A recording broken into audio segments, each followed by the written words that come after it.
Hoje a gente inicia uma nova série, Véspera, a expectativa do que vem pela frente. E quando eu pensei nesse tema, a primeira lembrança que eu tenho de quando eu sou ser humano, assim, consciente, foi no ano de 1982, quando eu tinha 6, 7 anos. E eu lembrei que a véspera de Natal foi mais gostosa, foi mais intensa do que o Natal. Porque na véspera a gente ficava ouvindo hinos natalinos, ficamos acordados até mais tarde, o pai deixou, e a gente ficou ouvindo histórias, e a gente olhava para a árvore de Natal e estava cheio de presente, pelo menos tinha embrulho lá. E a gente ficou encantado com aquela imagem. E aquela imagem nunca mais saiu da minha cabeça. Aí a gente cresce, parece que o Natal vai perdendo um pouco a graça, né, a alegria, mas nunca é tarde para a gente recuperar isso. Véspera, então, tem a ver com isso, a expectativa de algo muito bom que vai acontecer. A véspera, aquilo que antecede. Por falar nisso, você consegue imaginar como será o mundo daqui a 10 ou 20 anos? Meu pai é professor aposentado de física, ele é mestre em física. E ele era o coordenador do departamento de física da Universidade Estadual de Maringá. E quando começou esse processo de computadores pessoais, ele falou para mim que havia uma expectativa muito grande. O pessoal falava assim, agora com a chegada da tecnologia, o ser humano vai ter mais tempo para poder se relacionar com os outros. Essa era a expectativa. Vamos ter menos trabalho, porque o trabalho vai ser mais processual e vai ter menos dificuldade da gente poder ter tempo uns com os outros. Passado esse tempo todo, ele olha para trás e ri da perspectiva, da expectativa que tinha lá. Mas vamos retornar 20 anos atrás. 20 anos atrás, que ano seria? Quem é bom em gramática, fala aí para mim. Qual é o ano? 98. Muito bem, Pedrão. Em 98, o que aconteceu de marcante em 98 na França? Copa. E o que aconteceu na Copa? O Brasil perdeu e perdeu feio. Mas 20 anos atrás, se a gente pensasse assim, daqui a 20 anos, cada pessoa vai ter um computador portátil na mão. Ninguém imaginaria isso. Não existirá mais videolocadora. Vocês lembram que existia videolocadora? Quem diria que 20 anos depois não existiria mais? Algumas outras profissões deixaram de existir nesse período, gente, de 98 para cá. Por exemplo, não existe mais operador de telex. Eu trabalhei como operador de telex. Eu sei que a maioria nem imagina o que é isso. E nem vou gastar tempo para explicar isso agora. Mas não existe mais a profissão de datilógrafo. Não existe mais a profissão de lanterninha de cinema. Sem contar algumas outras profissões. Não precisamos ir 20 anos atrás. 9 anos atrás não existia o WhatsApp. Você imagina, você viveu sem o WhatsApp na sua vida. Como é que você fazia para brigar com a sua família? Meu Deus do céu, tinha que esperar chegar o Natal. Funcionava mais. Em véspera do Natal. 14 anos atrás não existia Facebook. E a gente está falando de 20 anos. Algumas pessoas pensam o futuro, estão observando como que o mundo está se desenvolvendo, tecnologia, relacionamentos, e eles chegaram a algumas conclusões. Dentre essas conclusões, eu vou compartilhar algumas. Mas antes, se 9 anos atrás não existia o WhatsApp, 14 anos atrás não existia Facebook, 5 anos atrás, por exemplo, não existia uma profissão chamada influenciador digital, YouTuber. Agora está sendo regulamentado no nosso país a profissão de YouTuber. Isso é muito interessante. A Universidade de Oxford chegou à seguinte conclusão: 47% dos empregos atuais tendem a desaparecer. 47% dos empregos atuais tendem a desaparecer. E 65% dos alunos do ensino fundamental trabalharão em empregos que ainda não existem. Imaginem que coisa louca. E aí, nós estamos preparando os nossos filhos para o futuro ou nós estamos criando os nossos filhos para que eles vivam no nosso mundo? Isso é muito sério. Hoje, quem não sabe mexer com computador, da idade do Caio para baixo, já é considerado analfabeto digital. Coloca o teu filho num cursinho de computação, Ajuda ele a estar envolvido no meio da tecnologia, é muito importante. Se você já não tem mais filho pequeno, investe na vida dos teus netos, paga um bom curso para os teus netos, ajude eles a se inserirem nesse novo mundo que está surgindo. Algumas profissões que estão para serem encerradas, segundo a Universidade de Oxford. Advogados, não todos, mas existem algumas áreas da advocacia, por exemplo, nos Estados Unidos, existe um site e um aplicativo que você digita o que você precisa e esse site, esse aplicativo monta uma peça que você necessita para apresentar ao juiz. Só não vai ainda lá apresentar para o juiz. Pois é, Nailza, mas agora é tentar encontrar alternativa para isso. Não vai acabar ano que vem. Vai levar uns 3 anos, vai. Não, a previsão é 10, 20 anos. Contadores. O Moacir estava contando para mim num café da manhã que hoje já existem aplicativos que você apenas alimenta o aplicativo com os dados e ele já gera tudo aquilo que precisa ser gerado. Então, contadores precisam pensar à frente. O Moacir já está fazendo isso. Ele está pensando à frente o que ele vai fazer daqui para frente, que caminho que ele vai trilhar. Um outro emprego que está fadado a desaparecer é o vendedor de seguros. Hoje você consegue contratar seguros, existem aplicativos que você diz quanto você quer gastar, no que você quer pagar, e ele faz uma cotação com todas as empresas de seguro e ele aponta para você o melhor negócio. Alguns empregos vão se perdendo, outros vão surgir. Quando falamos em futuro, alguns ficam profundamente assustados e outros ficam eufóricos. Eu sei que o Alfredo é um entusiasta do futuro, e eu também. Porque pensa o seguinte, a gente vive hoje o futuro do passado. A gente já vive o futuro. Só que a gente tem medo do futuro que a gente ainda não conhece. Kurzweil, ele é um futurólogo e ele está bancando, ele tem grana para isso, juntou um pool de grandes empresas, está bancando um projeto, e esse projeto é um projeto que vai assustar muita gente, chamado transhumanismo. Não é mais ideologia de gênero, é transhumanismo. O que ele defende? Eles querem enxergar a capacidade de tirar a consciência de um corpo e transferir essa consciência para um corpo biônico, para o ser humano nunca mais morrer. Você se assusta, mas você usa a tecnologia cibernética no seu corpo. Eu estou usando uma tecnologia aqui, uma tecnologia para melhorar a minha visão. Isso aqui é tecnologia. E a gente acha que a tecnologia ela é apenas usada para o mal, não pode ser usada para o bem. Agora, se isso do transhumanismo vai acontecer, se vai ser bom, se vai ser ruim, eu não consigo dizer. Só sei que é algo assustador e eufórico ao mesmo tempo. Um dos homens que mais influenciou esse ramo chamado futurologia, Alvin Toffler. O grande livro dele, A Terceira Onda. E ele, no livro A Terceira Onda, foi profundamente influenciado por um filósofo cristão, Jacques Ellul, que eu já citei aqui alguns domingos atrás. Mas num de seus escritos, Alvin Toffler escreve isso daqui. O analfabeto do século XXI não será aquele que não sabe ler e escrever, mas aquele que não souber aprender a desaprender e a reaprender. Aquele que não souber aprender a desaprender e a reaprender. Estava conversando ontem com os nossos jovens, no encontro do Vertical. A grande competência que vai ser o diferencial dos profissionais do futuro não é mais conhecimento. O que vai valer não é quantos mestrados você tem, doutorados, pós-graduações, porque o conhecimento ele já está democratizado. Se você souber fazer as pesquisas adequadas no Google, você tem acesso à informação. Então, informação qualquer um pode ter. O que será considerado diferencial nos profissionais do futuro é a capacidade de gerenciar a sua própria emoção e gerenciar os seus relacionamentos com os outros. Uau! Então, aí temos um filão interessante que está surgindo.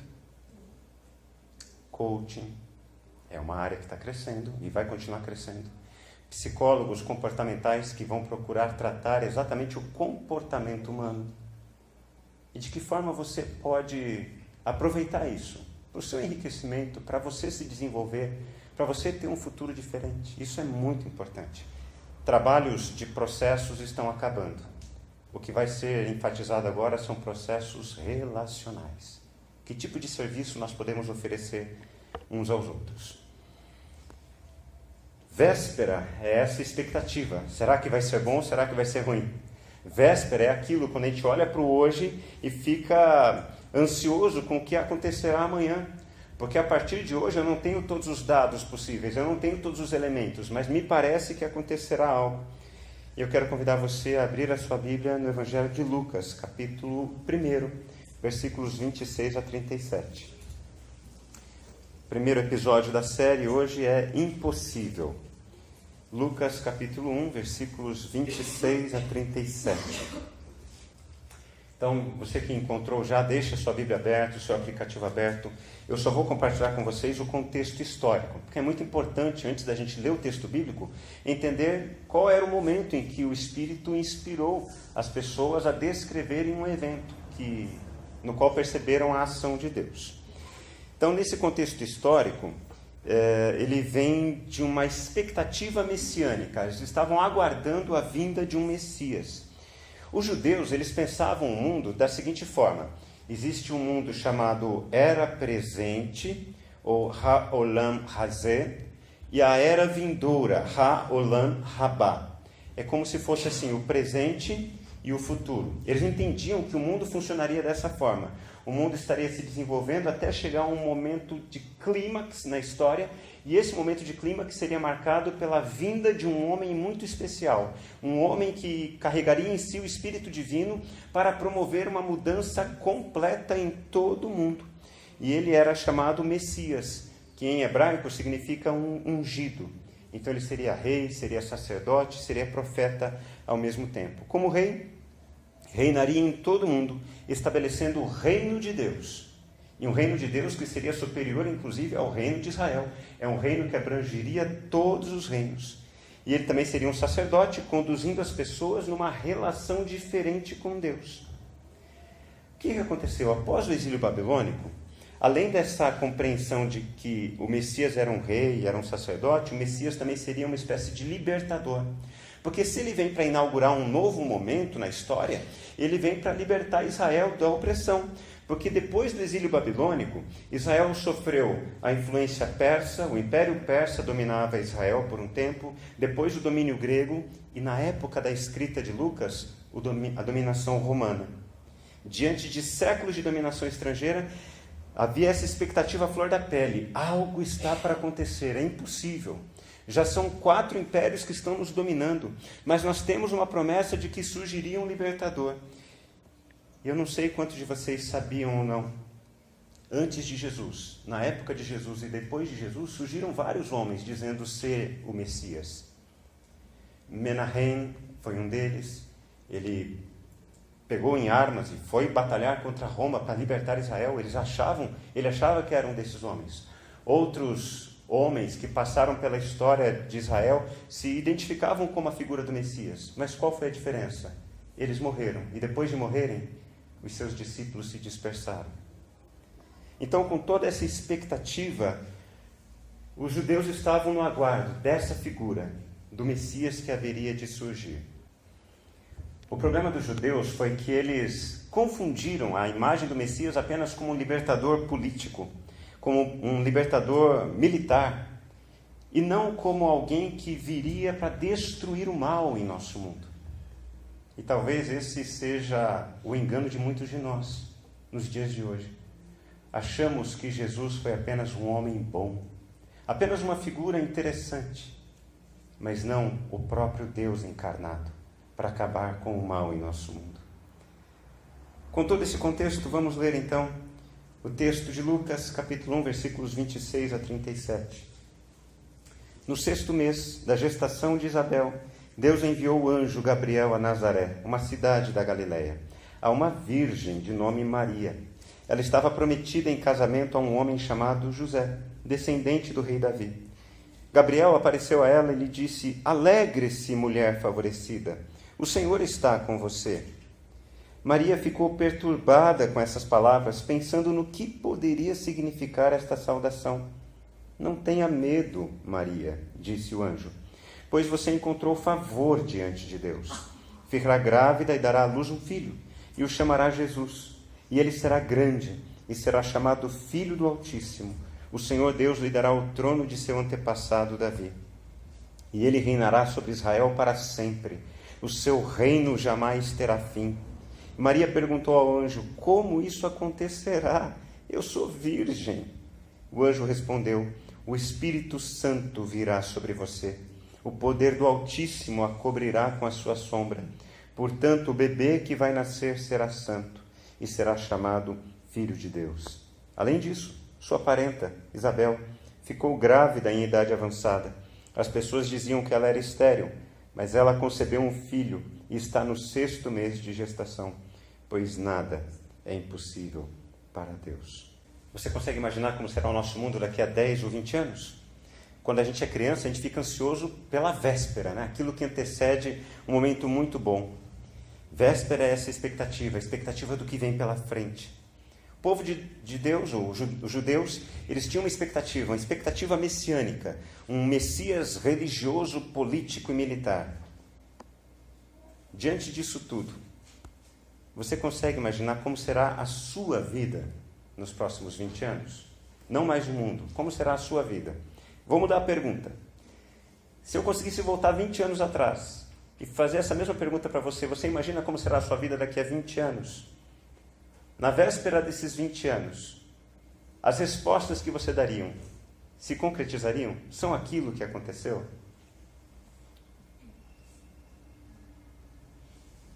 Porque é impossível a gente prever o futuro, a não ser que a gente tenha consciência do seguinte: o futuro ele é determinado pelas pequenas decisões que tomamos no dia a dia.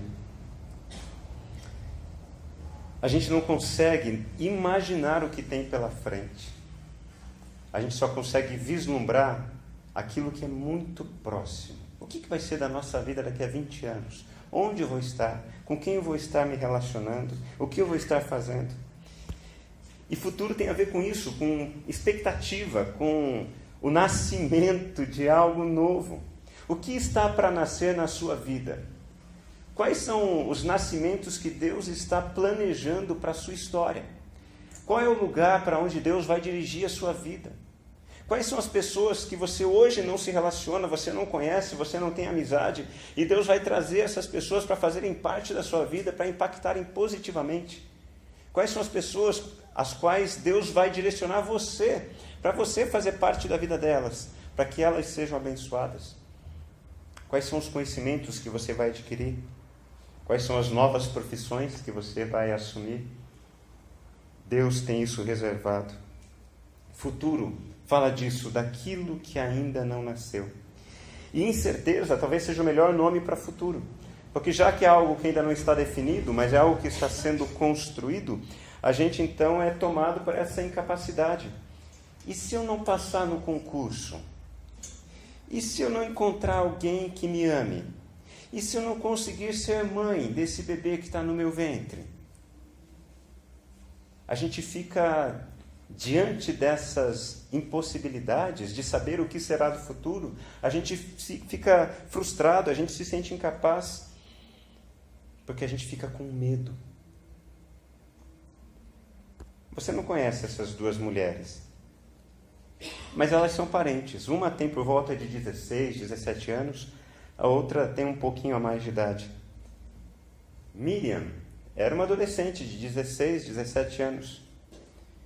E a sua parenta, Isabel, era um pouco mais idosa. Eu falei Miriam, porque Miriam, assim como a irmã de Moisés, Miriam é o nome hebraico de Maria. Miriam, assim como a irmã de Moisés, foi usada por Deus para trazer um libertador para o seu povo. As analogias não são por acaso. Deus está escrevendo uma história que culminará daquela maneira como a Bíblia diz. Ele tem o controle sobre tudo e sobre todos. Ele tem o controle do nosso futuro. Ele tem o controle do futuro dos nossos filhos, dos nossos netos, dos nossos bisnetos, daqueles aos quais a gente não vai conhecer. Deus tem o controle de todo mundo sobre as suas mãos. Mas essas duas mulheres da mesma família estavam diante de impossibilidades. Isabel, que já era de idade, não poderia engravidar, e Miriam, e Maria, que era tão nova que não podia engravidar também, porque não tinha nenhum relacionamento, não tinha conhecido homem algum. E diante dessas duas mulheres, e diante dessas impossibilidades, uma que queria engravidar, mas não conseguia, e outra que nem pensava em engravidar no momento, surge Deus. Aparece Deus na história delas, para reescrever, para redirecionar, para reorientar. Porque é isso que Deus faz. Diante dos impossíveis, Deus se apresenta. E assim como uma é mais nova do que a outra, me parece que nessa narrativa Deus está querendo sinalizar para a gente que não está inserido nessa família. Duas atitudes que nós precisamos ter diante das nossas impossibilidades. Diante daquilo que nos assusta, diante daquilo que nos impacta. Duas atitudes. Uma atitude jovem e otimista, como Maria, e uma atitude experiente, mas também otimista. Uma atitude envolve uma resposta rápida, enquanto a outra atitude envolve uma resposta paciente. E ambas são necessárias diante do impossível. Entrega e persistência. A entrega é essa prontidão. Eu não sei o que vou fazer da minha vida, Deus, mas se o Senhor está me dizendo que eu devo fazer isso, eu farei. E persistência, Deus, o Senhor me disse, mas até agora não aconteceu. Continuo aguardando, continuo esperando. Conta-se de um pai, um homem, um professor, um filósofo. Ele vivia preocupado com os problemas do mundo.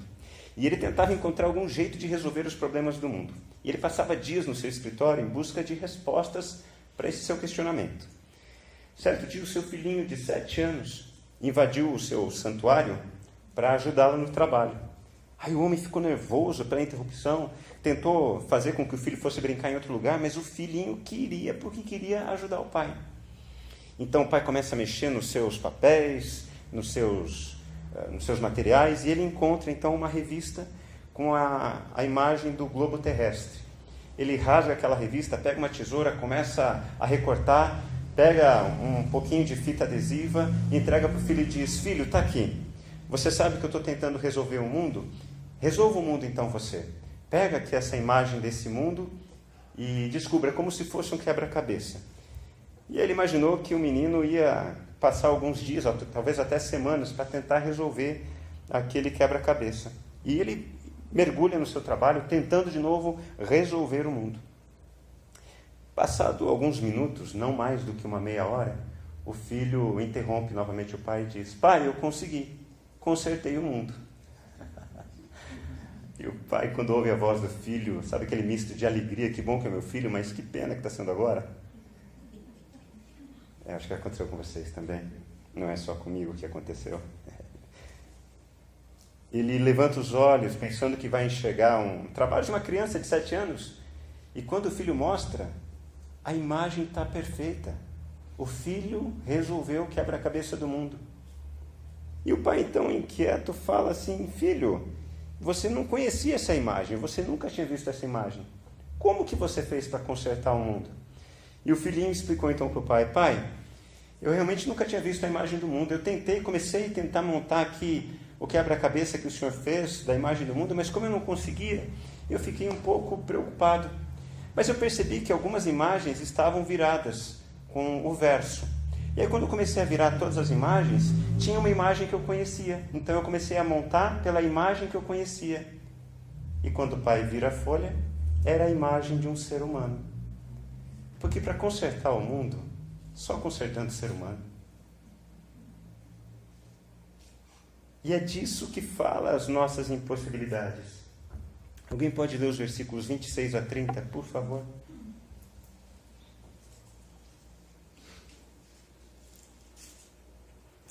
(26 a 30). No 6º mês, o anjo Gabriel foi enviado por Deus a uma cidade da Galiléia chamada Nazaré, a uma virgem comprometida a casar-se com um homem chamado José, da descendência de Davi. O nome dela era Maria. O anjo veio onde ela estava e disse: alegra-te, agraciada, o Senhor está contigo. Mas ao ouvir estas palavras, ela ficou muito perturbada e começou a pensar: que saudação seria essa? Então o anjo lhe disse: não temas, Maria, pois encontraste graça diante de Deus. Obrigado, Ezequiel. A palavra que mais me saltou aos olhos nessa saudação de Gabriel é essa: alegre-se, agraciada. o Senhor está com você. Maria se assusta. E a resposta que ele dá não é uma resposta muito boa. Ela fica perturbada, ela fica sem saber por que esse anjo está me procurando. E não é assim que acontece com a gente? Muitas vezes, diante de situações impossíveis, a gente até sabe que Deus está com a gente, mas a gente continua perturbado. Porque é da gente, a gente ficar confuso, ficar sem saber como reagir.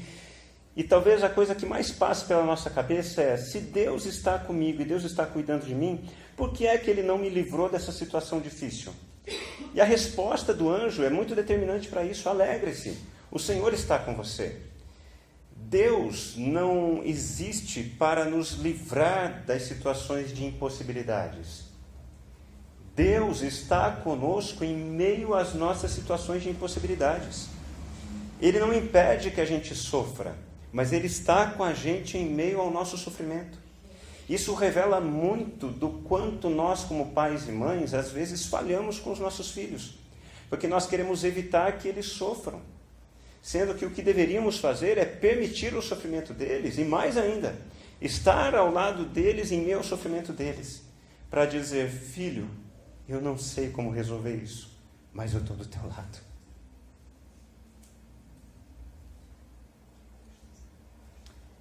A verdade é que quando o anjo diz isso: Maria, o Senhor está com você, isso não tira do coração dela o medo, a perturbação. Ela ficou confusa.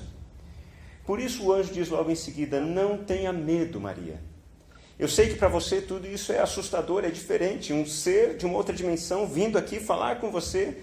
E o que eu vou falar para você vai deixar você assustada realmente. Então, antes de você ficar realmente assustada, não tenha medo. Porque acontecerá algo que no final das contas será uma bênção para você e uma bênção para os outros. Percebam, havia uma expectativa. Quando chegará o Messias? Quando virá esse homem que nos libertará? Quando virá esse homem com o Espírito Divino que realmente trará mudanças radicais em todo o mundo? Maria tinha essa expectativa como uma mulher judia. E Gabriel está dizendo isso para ela: o tempo que vocês estavam esperando está chegando, estamos às portas, é véspera desse momento que vocês tanto ansiavam. O Filho do Homem nascerá, o Filho de Deus surgirá, e ele será chamado Jesus, Deus liberta, ele será chamado libertador, e é por isso que ele será um rei, o rei de um reino que não terá fim. Que palavras maravilhosas! Até que um dia a véspera está terminando. Só que tem um porém. Para que essa palavra se cumpra, você foi escolhida. Maria não pediu para engravidar de Jesus. Maria não tinha conhecimento do que era esse tipo de relação com um homem. Ela foi escolhida por Deus. Isso me passa algumas impressões interessantes. Nós passamos por situações de impossibilidades na nossa vida que não são escolhas nossas. Nós lidamos com situações difíceis que a gente não sabe como resolver e não foi a gente quem escolheu. Mas me dá a impressão que Deus muitas vezes direciona a gente para esse tipo de situação, para, em primeiro lugar, mostrar que Ele está conosco, e, em segundo lugar, transformar essa impossibilidade em bênção para a gente para os outros. Porque não existe história mais comovente do que a história de superação, de gente que passou por uma situação impossível, conseguiu superar, e aquilo nos inspira. Porque as impossibilidades, elas não existem como um ponto final na nossa história. Elas existem como um trampolim, como uma oportunidade, como algo fantástico. A questão assustadora para Maria era: eu sou uma adolescente, eu sou virgem, e eu vou ficar grávida como? É impossível.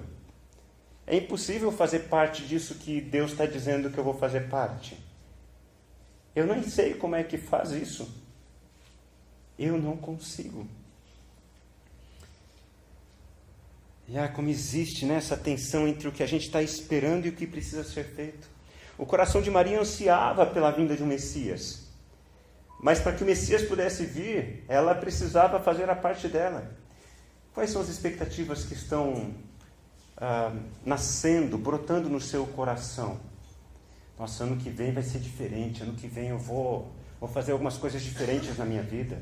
A minha história vai ser diferente em 2019. Eu vou cuidar mais da minha saúde. Eu vou aumentar a minha renda. Ano que vem eu visito aquele meu parente que faz tanto tempo que eu não visito. Ano que vem eu vou ter mais tempo de qualidade com o meu cônjuge. São expectativas que estão ali brotando do nosso coração, porque é natural, no final do ano a gente começa a fazer um checklist da nossa vida, para saber o que a gente conseguiu e o que não conseguiu. Mas agora o que a gente não está percebendo é que assim como Maria aguardava a vinda do Messias, mas para que o Messias pudesse vir, ela não tinha que ficar esperando. Ela tinha que fazer alguma coisa. Essa é a resposta pronta, essa é a resposta de entrega. Para você conseguir aquilo que você tem esperado, tem expectado, não basta apenas cruzar os braços e se tornar um espectador. Você tem que entender que colocar isso diante de Deus é algo prudente, é algo sábio. Mas ao mesmo tempo é você se colocar diante dele e dizer: Deus, o que eu preciso fazer para que isso aconteça? O que é necessário eu fazer? Não adianta você designar que você vai emagrecer 10 quilos se você não mudar. Não adianta você colocar: eu vou querer uma promoção, se você não correr atrás de um curso. Porque Deus não faz aquilo que nós devemos fazer. O que Deus promete é: eu vou estar com vocês. Eu vou estar com vocês enquanto vocês estiverem lutando, passando por tudo isso. Por outro lado, sabe por que a gente tem medo de ter expectativas e não cumprir as expectativas? A gente tem medo de frustrar. Algumas pessoas fazem assim, quando são mais novas, começam a falar: eu vou fazer isso, vou fazer aquilo. Quando não fazem, frustram as pessoas e frustram a si mesmas. Aí o que elas começam a fazer? Param de dizer o que vão fazer. Aí eu não vou mais dizer aos outros quais são as expectativas que eu tenho para o próximo ano, porque vai que não dá certo, vai que eu não passo, vai que eu não sou promovido, vai que eu não caso. As pessoas vão me perguntar por que não deu certo. E aí eu vou ter que dizer: a culpa foi minha. A gente tem medo. A expectativa ela é aguardada por esse medo da frustração. Uma noite antes do Caio nascer, a Letéia começou a chorar, desabou a chorar. Naquela noite tinha dos nossos amigos de Curitiba lá em casa, e a amiga dela falou assim: nossa, você vai tomar peridural? Meu Deus, é terrível essa anestesia. Eu tomei e fiquei não sei quantos dias sentindo a dor, e a Letéia apavorada. Eu lembro que era 10h30 da noite, a gente ia acordar cedo, para ir logo cedo para o hospital, e ela falava assim, chorando: eu não quero mais que o Caio nasça. Não é que eu quero que ele morra, mas eu não quero mais que ele saia. Eu quero ter ele nos meus braços, mas eu não quero ter que passar por isso. Percebe? Às vezes nós temos sonhos, mas nós não queremos passar pelas dificuldades que se impõem para alcançarmos esses sonhos. A expectativa ela é maravilhosa, a véspera é maravilhosa, mas quando começa a sinalizar que as coisas serão difíceis, que parecerão impossíveis, a gente recua, a gente desiste, a gente não continua, a gente não persevera. Versículo 36, quem pode ler para a gente, por favor? Isabel, tua parenta, igualmente concebeu um filho na sua velhice, sendo este já o 6º mês para aquela que diziam ser estéril. Isso, obrigado, Elaine. Deus é tão interessante que Ele permite que pessoas passem por situações difíceis para abençoar outras pessoas. Maria estava em crise, era impossível para ela. Então o que Gabriel fala? Ele fala assim, como a gente costuma brincar lá em casa: fique tranquila. Fique tranquila. Lembra de Isabel, tua parenta? Lembra o quanto ela é velhinha? Pois ela engravidou. As pessoas diziam para ela que ela era estéril.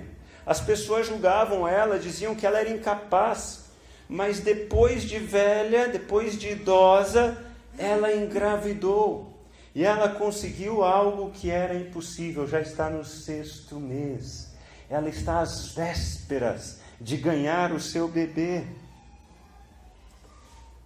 Talvez uma das coisas mais lindas e que a gente menos perceba da palavra impossível é que a palavra impossível, ela nos liberta da ilusão que nos impede de simplesmente a gente poder dizer: eu não consigo, eu não quero, eu não sei, eu não entendo.